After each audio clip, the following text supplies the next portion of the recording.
Assalamualaikum warahmatullahi wabarakatuh. Perkenalkan, nama saya Fatmawati dengan NIM 01021282328114. Nah, pada kesempatan kali ini saya akan mempresentasikan mengenai teori gelombang perusahaan yang dikemukakan oleh Joseph Schumpeter dan Alvin Hansen. Nah, teori ini menjelaskan bagaimana perekonomian bergerak pada pola siklus yang dipengaruhi oleh inovasi, aktivitas perusahaan, serta kondisi struktural dalam ekonomi. Dalam praktiknya, perekonomian tidak pernah berada dalam kondisi yang sepenuhnya stabil. Aktivitas ekonomi selalu mengalami fluktuasi yang ditandai dengan periode pertumbuhan atau boom dan periode penurunan atau resesi. Nah, fenomena ini menunjukkan bahwa ekonomi bersifat dinamis dan tidak berjalan secara linear. Perubahan tersebut dipengaruhi oleh berbagai faktor, terutama aktivitas perusahaan, investasi, dan perkembangan inovasi. Oleh karena itu, diperlukan suatu teori untuk menjelaskan bagaimana pola gelombang ekonomi tersebut terbentuk dan mengapa siklus ini terus berulang. Teori ekonomi klasik beranggapan bahwa perekonomian akan mencapai keseimbangan secara otomatis melalui mekanisme pasar. Namun, Schumpeter mengkritik pandangan ini karena dianggap tidak mencerminkan kondisi nyata dalam perekonomian modern. Menurut Schumpeter, keseimbangan hanya bersifat sementara, karena dalam kenyataannya ekonomi selalu mengalami perubahan. Perubahan ini terutama berasal dari faktor internal sistem ekonomi itu sendiri, khususnya inovasi. Dengan demikian, ekonomi tidak dapat dipahami sebagai sistem yang statis, melainkan sebagai proses yang terus berkembang. Nah, teori gelombang perusahaan dikembangkan oleh dua tokoh utama, yaitu Joseph Schumpeter dan Alvin Hansen yang memiliki pendekatan berbeda namun saling melengkapi. Schumpeter menekankan bahwa inovasi merupakan sumber utama pertumbuhan ekonomi. Ia melihat kapitalisme sebagai sistem yang dinamis karena selalu menghasilkan pembaruan. Di sisi lain, Hansen menyoroti kemungkinan terjadinya stagnasi ekonomi dan dalam jangka panjang. Menurutnya, ketika inovasi melemah dan peluang investasi terbatas, ekonomi dapat mengalami perlambatan yang berkepanjangan sehingga memerlukan intervensi pemerintah. Schumpeter membedakan antara penemuan dan inovasi. Penemuan atau invention adalah penciptaan ide atau teknologi baru yang bersifat ilmiah.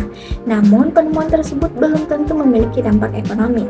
Sebaliknya, inovasi adalah penerapan dari penemuan tersebut ke dalam kegiatan ekonomi, sehingga mampu menciptakan nilai tambah.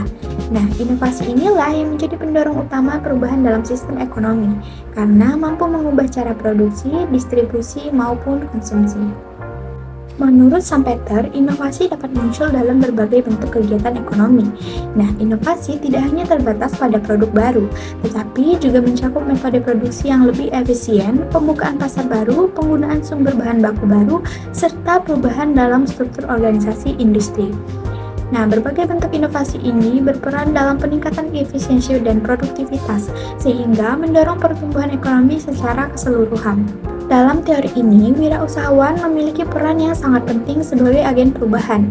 Mereka merupakan pihak yang membawa inovasi ke dalam pasar dan berani mengambil risiko dalam menghadapi ketidakpastian. Wirausahawan tidak hanya menjalankan kegiatan ekonomi yang sudah ada, tetapi juga menciptakan terobosan baru yang mampu mengubah struktur pasar. Oleh karena itu, keberadaan wirausahawan menjadi faktor kunci dalam menciptakan dinamika ekonomi. Schumpeter memperkenalkan konsep creative destruction, yaitu proses di mana inovasi baru menggantikan sistem lama. Dalam proses ini, perusahaan yang tidak mampu beradaptasi akan tersingkir, sementara perusahaan yang inovatif akan berkembang. Proses ini memang dapat menimbulkan dampak negatif dalam jangka pendek, seperti kebangkrutan perusahaan. Namun, dalam jangka panjang, creative destruction justru mendorong efisiensi dan kemajuan ekonomi. Gelombang ekonomi terbentuk melalui beberapa tahapan, dimulai dari munculnya inovasi para pelaku pionir, kemudian diikuti oleh pelaku lain dalam bentuk efek kawanan. Hal ini mendorong terjadinya ekspansi ekonomi atau boom. Namun, ekspansi yang berlebihan dapat menyebabkan kelebihan produksi, sehingga memicu penurunan atau resesi, yang pada akhirnya ekonomi mencapai titik terendah atau depresi, sebelum kemudian bangkit kembali melalui inovasi baru.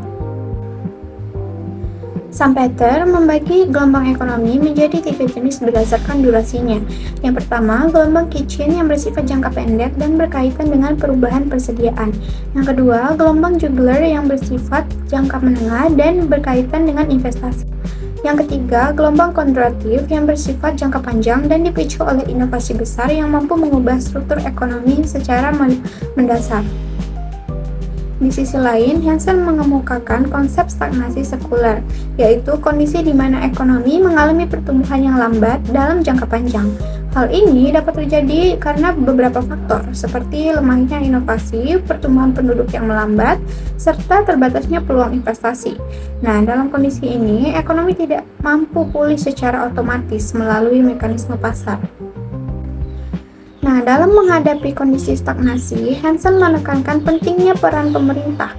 Pemerintah dapat melakukan berbagai kebijakan seperti investasi publik, pembangunan infrastruktur, dan peningkatan permintaan agregat.